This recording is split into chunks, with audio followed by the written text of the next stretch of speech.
अस्सलामु अलैकुम dear students. आज का टॉपिक है osmo regulation in animals. Animals में ऑस्मो रेगुलेशन किस तरह से होती है, तो आज हम लोग पढ़ने लगे हैं। एनिमल्स सेल की सेल वॉल नहीं होती और इसलिए इनकी बॉडी के सेल की सबसे ऊपर वाली लेयर सेल मेम्ब्रेन होती है, जो कि सेमी परमिएबल होती है। सेमी परमिएबल मेम्ब्रेन ऐसी है जिसमें से मुसलसल वाटर एंटर भी हो सकता है, खारिज भी हो सकता है। सेल से इजीली वाटर की ट्रांसपोर्ट चलती रहती है। ऐसी सूरत में एनिमल सेल के लिए वाटर का बैलेंस मेंटेन रखना ज़्यादा क्रिटिकल होता है, क्योंकि जो सेल मेम्ब्रेन है वो डेलिकेट किस्म की मेम्ब्रेन है। ज़्यादा वाटर के एंटर होने पर एनिमल सेल बर्स्ट हो सकता है और वाटर की डेफिशिएंसी की सूरत में सेल श्रिंक कर जाएगा। इंटरनल कंसंट्रेशन में बहुत ज़्यादा चेंज आ जाएगी, जिसकी वजह से एनिमल सेल की सर्वाइवल को ख़तरा पहुंचता है। ऐसे में ये लिखा कि animal cell need more critical water balance than the plants. Plants के मुकाबले में वाटर बैलेंस क्रिटिकल होता है एनिमल सेल के लिए। वाटर कंटिन्यूसली लीव और एंटर दी सेल, मुसलसल वाटर एंटर भी होता रहता है और सेल को से खारिज भी होता रहता है। समझ मुसलसल वाटर के आने जाने का प्रोसेस चलता रहता है एनिमल सेल में, और balance of water and solute however is kept constant, kept in balance at moderate level in animals. ताहम अगरचे वाटर और मॉलिक्यूल्स की एंट्री और ख़ारिज होने का प्रोसेस मुसलसल होता रहता है, लेकिन फिर भी बैलेंस एनिमल मेंटेन करने की कोशिश करते हैं। अब इस बैलेंस या ऑस्मो रेगुलेशन के लिए एनिमल्स में दो टाइप की अप्रोचेस हैं। There are present two types of approaches to maintain water and salt balance in animals. वो दो अप्रोचेस, दो टाइप के एनिमल्स, एक ऑस्मो कन्फर्मर और दूसरे ऑस्मो रेगुलेटर्स। कुछ एनिमल्स ऐसे हैं their body fluids are isotonic to the external environment, कि कुछ जानवरों के बॉडी फ्लूइड अपने बैरूनी इन्वायरमेंट के आइसोटोनिक होता है। मतलब जो वाटर और साल्ट की कंसंट्रेशन उनके बाहर के इन्वायरमेंट में है, उतने ही उनकी सेल या बॉडी के अंदर होता है। इस तरह से वो दोनों इंटरनल और एक्सटर्नल इन्वायरमेंट आइसोटोनिक होते हैं। ऐसे एनिमल्स को आप लोग कहते हैं osmoconformer. These are the animals that don't require to adjust actively their internal osmotic state. ये ऐसे जानवर हैं जिन्हें इंटरनल ऑस्मोटिक स्टेट बैलेंस करने के लिए एक्टिव एडजस्टमेंट की ज़रूरत पेश नहीं आती। These are the animals that do not require to actively adjust their internal osmotic state. Such animals are called osmoconformers. इनकी एक मिसाल दी हैग फिशेस हैं। मोस्टली जो इन्वर्टिब्रेट्स होते हैं वो भी जो मैरीन इन्वायरमेंट में रहते हैं, दे आर ऑस्मो कन्फर्मर। कि हैग फिश समंदर में रहती है उसके जो बॉडी के फ्लूइड्स का वाटर और साल्ट की कंसंट्रेशन है सेम होता है एक्सटर्नल इन्वायरमेंट मैरीन इन्वायरमेंट के।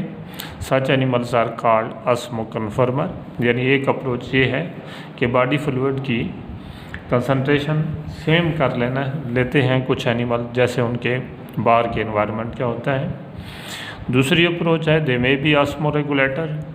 ऑस्मोरेगुलेटर are the animals that body fluids concentrations differ noticeably than the outside environment. ऐसे जानवर हैं जिनके बॉडी फ्लूइड्स की कंसंट्रेशन काफ़ी हद तक डिफ़र करती है दैन दी आउटसाइडर इन्वायरमेंट। जो उनके बाहर के इन्वायरमेंट की कंसंट्रेशन है वो बॉडी फ्लूइड्स की कंसंट्रेशन से काफ़ी हद तक डिफ़र करती है।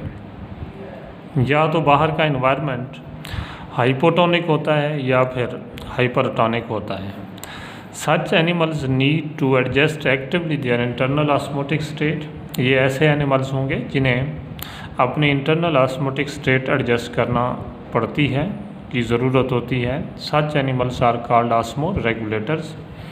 अब ऑस्मो रेगुलेटर्स के लिए मसला होगा when they are present in the hypotonic environment. जब वो हाइपोटोनिक इन्वायरमेंट में मौजूद हैं, यानी डाइल्यूट किस्म के इन्वायरमेंट में मौजूद हैं, तो ऐसे सूरत में उनकी बॉडी के अंदर एक्सेस वाटर एंटर होगा और इस एक्सेस वाटर को उनको डिस्चार्ज करना पड़ेगा।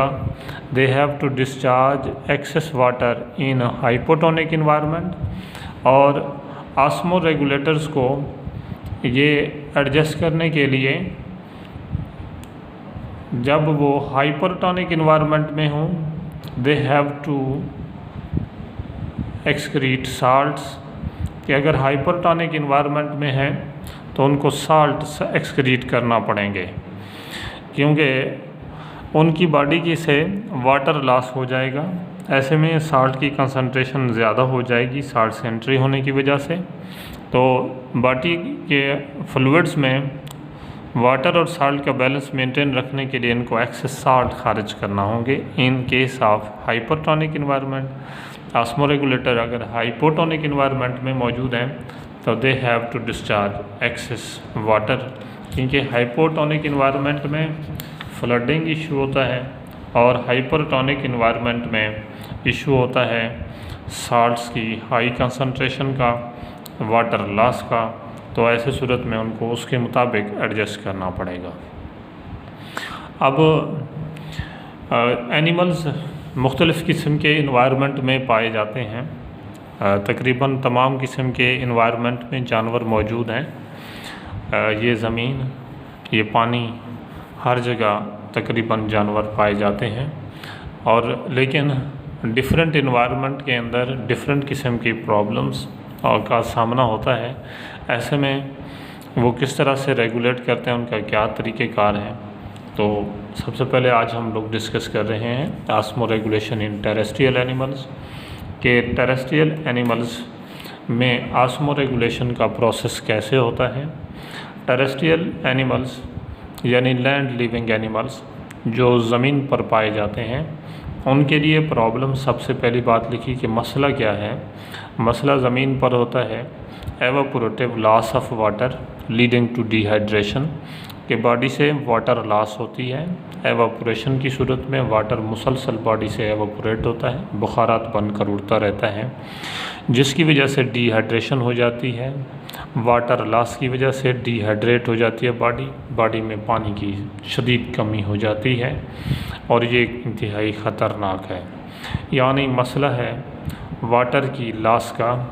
और वाटर लॉस को कैसे मैनेज करते हैं टेरेस्ट्रियल एनिमल्स, तो ये क्या अडाप्टेशंस हो सकती हैं। मुमकिन अडाप्टेशंस में से चंद एक का तज़किरा यहाँ पर किया है।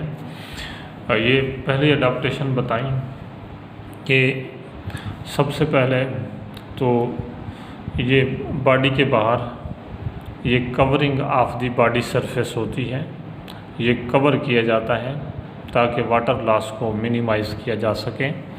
वाटर लॉस को रोकने के लिए to prevent the water loss these animals have adopted with covering of body surface के बॉडी सरफेस को कवर कर रखा होता है, इस तरह से कि वाटर लॉस कम हो। अब मिसाल दी कि जैसे इंसेक्ट्स हैं, दे हैव वैक्सी एक्सोस्केलेटन, कि इंसेक्ट की बॉडी के बाहर एक्सोस्केलेटन वैक्सी मौजूद होता है। Chitinous waxy exoskeleton is present that prevent the loss of water, जो वाटर लॉस को रोकने में मदद देता है। And other animals that are living on the land have multi layered keratinized skin, कि उनकी जो स्किन है वो मल्टी लेयर्ड और केराटिनाइज्ड होती है। ये भी इसलिए होती है so that the loss of water may be prevented from the animal body, के एनिमल बॉडी से वाटर लॉस को रोका जा सके। ये दूसरा एक और तरीका कि किस तरह से वाटर लॉस को रोक लिया। और फिर नेक्स्ट लिखा कि दीज एनिमल्स ड्रिंक वाटर, के बरह रास्त वाटर ड्रिंक भी करते हैं। ड्रिंकिंग एंड ईटिंग मियोस्ट फूड, के ये ड्रिंक करते हैं या ईट करते हैं मियोस्ट फूड, जिसमें वाटर काफ़ी ज़्यादा अमाउंट में मौजूद होता है। ये एक्टिविटी करने से it compensate the loss of water, इससे जो वाटर लॉस हो जाती है उसको कंपनसेट करने की कोशिश की जाती है। कंपनसेट मतलब उसकी तलाफ़ी की जाती है, कि वाटर लॉस को कंपनसेट किया जाता है नेक्स्ट, यानी वाटर देकर, in case by using drinking और मियोस्ट फूड, के वाटर ड्रिंक करके या मियोस्ट फूड इस्तेमाल करके खाकर। और अडाप्टेशंस दूसरे एनिमल्स में और भी हो सकती हैं। दे में हैव मेटाबॉलिक अडाप्टेशंस, के मेटाबॉलिज्म इस तरह से अडाप्ट कर रखा हो that will help in maintaining the water loss, के जो वाटर लॉस को मेंटेन करने में मदद दे सकता है। कि जैसे लिखा कि kangaroo rats desert living animals that eat seeds, जो सीड्स खाते हैं, नेवर ड्रिंक वाटर, पानी कभी पीते ही नहीं, इसलिए क्योंकि इनकी जो सीड्स खाने वाली ये हैबिट है कि इसमें सीड्स में कार्बोहाइड्रेट्स ज़्यादा खुराक में मौजूद होते हैं। और कार्बोहाइड्रेट का जब मेटाबॉलिज्म होता है, इससे जो वाटर प्रोड्यूस होता है, दे यूज़ दिस मेटाबॉलिक वाटर, इस मेटाबॉलिक वाटर को मेंटेन रखते हैं बॉडी में। और दूसरे टेरेस्ट्रियल एनिमल्स ये इस तरह से अडॉप्टेड है उनकी body, their kidneys produce concentrated urine, के उनकी किडनीज कंसनट्रेटेड यूरिन प्रोड्यूस करते हैं। Reabsorb water during filtration of blood, के ब्लड की फिल्ट्रेशन के दौरान री अब्जॉर्प्शन ऑफ वाटर होती है। This water is send back to the body for use, के इसे बॉडी फिर से दोबारा इस्तेमाल कर सकती है।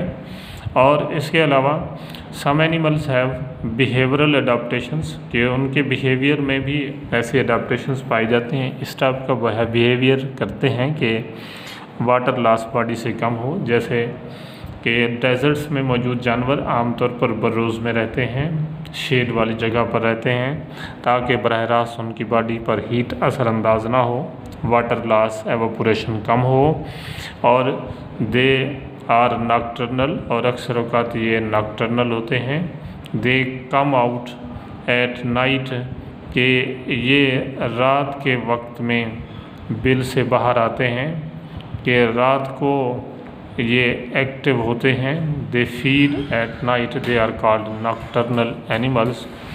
और इन एनिमल्स में एक और ख़ासियत बताई कि एक एनहाइड्रोबायोसिस करैक्टर लिखा है कि some terrestrial animals can tolerate dehydration, के टेरेस्ट्रियल एनिमल्स मुख्तलिफ एनिमल्स में डिहाइड्रेशन को टॉलरेट करने की सलाहियत मुख्तलिफ होती है। और कुछ एनिमल्स काफ़ी ज़्यादा डिहाइड्रेशन वाटर लॉस को बर्दाश्त करने की सलाहियत रखते हैं। The toleration of dehydration is called anhydrobiosis, के डिहाइड्रेशन को टॉलरेट करने के प्रोसेस को हम लोग कहते हैं एनहाइड्रोबायोसिस। कुछ टेरेस्ट्रियल एनिमल्स में तो बहुत ज़्यादा होती है, काफ़ी हद तक पानी की कमी को उनकी बॉडी बर्दाश्त करने की सलाहियत रखती है। ये मुख्तलिफ़ किस्म की अडाप्टेशन टेरेस्ट्रियल एनिमल्स में होती हैं कि या तो लॉस ऑफ वाटर को कम कर दें, या फिर कंपनसेट करें, या फिर उसे टॉलरेट करें। तो टॉलरेट करके भी, या कंपनसेट करके, या रॉस को कम करके, मिनिमाइज़ करके, ये मुख्तलिफ़ अडाप्टेशन अडाप्ट करके टेरेस्ट्रियल एनिमल्स ऐसे माहौल में रहते हैं जहाँ वाटर की डेफिशिएंसी का मुसलसल एनिमल बॉडी को फेस करना होता है प्रॉब्लम। तो ये इस तरह से बॉडी अपने इनसाइड तकरीबन बैलेंस को मेंटेन रखती है। ये इसके अलावा आगे हम लोग दूसरे इन्वायरमेंट में दूसरे इश्यूज़ होंगे और उनके अडेप्टेशंस भी डिफरेंट होंगे, कल पढ़ेंगे इंशाल्लाह। अल्लाह हाफिज़।